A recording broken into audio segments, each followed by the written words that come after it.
ایک دن آن حضرت صلی اللہ علیہ وآلہ وسلم لوگوں میں تشریف فرما تھے کہ آپ کے پاس ایک شخص آیا اور پوچھنے لگا کہ ایمان کسے کہتے ہیں۔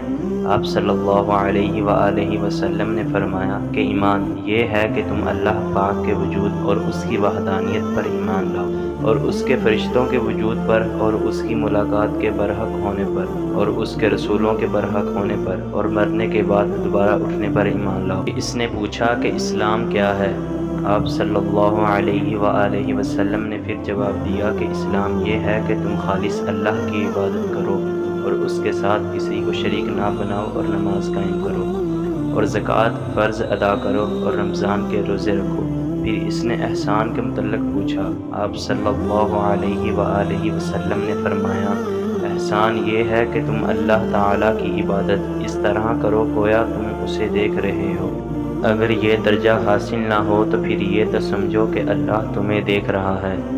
پھر اس نے پوچھا کہ قیامت کب آئے گی؟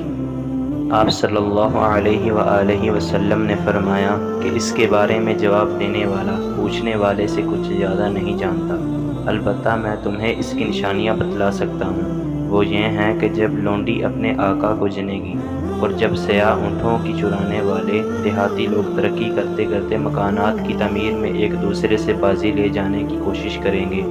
یاد رکھو قیامت کا علم ان 5 چیزوں میں ہے جن کو اللہ کے سوا کوئی نہیں جانتا۔ پھر آپ صلی اللہ علیہ وآلہ وسلم نے یہ آیت پڑھی کہ اللہ ہی کو قیامت کا علم ہے کہ وہ کب قائم ہوگی۔ پھر وہ پوچھنے والا پیٹھ پھیر کر جانے لگا۔